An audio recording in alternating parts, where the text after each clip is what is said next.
I'd like to talk to you guys about our moves to second base from the pitching mound, where we need to mix up our looks, potentially throw the ball to second base. Obviously, throwing the ball to second base happens less in a game than the amount of times it happens that we throw it to first. But still, we don't want that guy that's in scoring position to get a running start. We don't want him to get too big of a secondary lead. As we know, a simple base hit can score that run. So we really need to focus on how we're holding that guy on the second base. There's two ways that we can throw the ball to second base. There's the jump spin, which is usually a daylight sign from our shortstop. That's something that I would invite you to practice with your teams when you get outside. You really have to have that timing down with your middle infielders. That's not something that we'll talk about today, but I'd like to talk to you today about our inside pivot to second base. This, to me, as a pitching coach, is something that I think is lost. It's a lost art with a lot of coaches because it's not something that usually works all the time, but when you get poorly coached teams that you play against, you'll have an opportunity to maybe pick a guy off at second base. But this is strictly on the pitcher to make sure they sell this. In the inside pivot, if I were to show you the inside pivot, before I talk about it, it's here, and we throw the ball this way, okay? Now I would like to break that down for you. So we're here, we get our sign, we come set, just like at first base, we're athletic here, our hands are right under our chin, we're taking our look. There are teams that will teach their runners that when that pitcher lifts his lead side leg, that they are to start their secondary and or their steal with the steal signs on. That is where we want to take advantage of this move. When we see aggressive base runners from the dugout, that's your coaches recognizing that, communicating between innings with the pitcher. When we notice aggressive runners from second base, this is where we want to use this move. When we're in our set position here, we take a look. It's important that when we lift our lead side leg, that everything stays still. Our shoulders stay still, our hands stay still. It looks like we're getting ready to deliver the baseball home. At the top, when our knee gets to the top, is when we're going to start our turn inside. Okay? It's very, very easy for pitchers to do it the wrong way, and as they lift, they also take their shoulders back. Everybody can see that you're going to second base that way. So we want to make sure that our shoulders are not moving towards second base.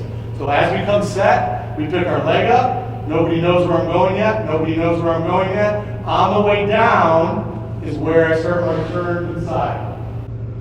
Once I turn inside, I'm going to disengage from the rubber with my back foot, and I do not have to throw the baseball. As long as I'm stepping off the rubber, I do not need to throw the baseball. I would say 8 out of 10 times that guy's going to go back, but those teams that aren't coached very well, that runner hopefully will get his secondary lead or start to take off, and we can deliver the ball to our third baseman, potentially getting a run down, or like I prefer, sprint at the base runner. Okay? So this looks like this, full speed, inside, we'll see what happens. He goes back to the base, we get up here, we take our look again, we deliver our pitch on the next one. So we're here, we're athletic, these are still, my hands are still, I'm not giving it away. One thing you can do with your head is as you look here, you can lift and look home, and he might think you're going. That's another thing we do with our head. Just like first base is we can kind of mess with that runner with what we do with our head. We can look at him, pick our leg up like we're going home, and then do this. A lot of times I've seen that work, okay? But we have to make sure we disengage from the rubber. Where I like to use this inside pivot move with my pitchers are when you have first and second, full count, 2 outs. Everybody's taught, or bases loaded, full count, 2 outs. Everybody's taught that you are to move on the pitch, which is correct from an offensive standpoint. What we're looking for from a defensive standpoint is that runner on second base to go early. If we have full count, bases loaded, 2 outs, tying run on third base, I would love to avoid having to throw that full count pitch. If we can get them to be very aggressive, inside pivot, all of a sudden they all take off. Now everybody's moving. We can run towards a runner and potentially tag them out without having to throw that full count pitch. So we beat it in our pitchers' heads that signal to go inside pivot to second base does not come from the dugout when it's first and second, full count, 2 outs, or bases loaded, full count, 2 outs. They know intuitively that they need to do it every single time.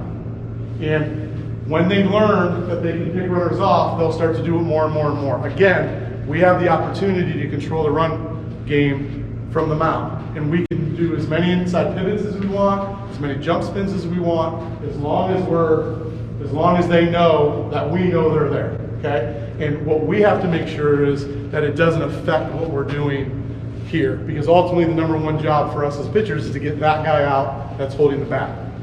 And as long as we know that we're just controlling the game, and our main focus and priority is that guy, we'll be okay.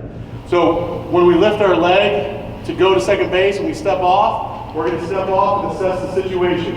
It's not an automatic throw like first base, where when you jump, you have to throw it. We do not have to let this ball leave our hand if we inside pivot to second base.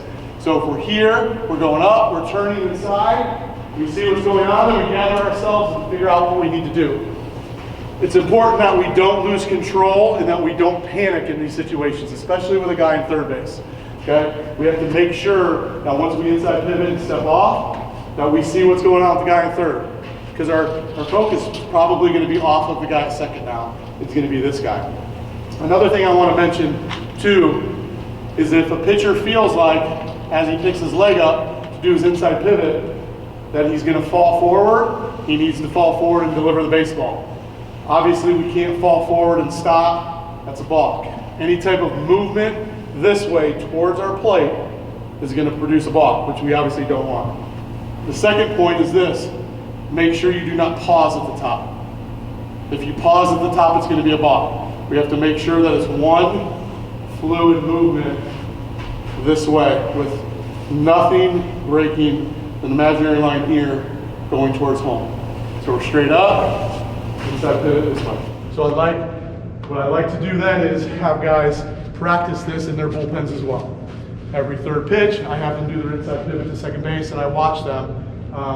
And I try to see if I can see some sort of movement or momentum going this way as they're picking their leg up. Most importantly, as I mentioned before, when you pick your leg up, I do not want to see anybody's shoulders going back. Everybody knows you're going that way. So it's straight up. On the way down, we turn inside.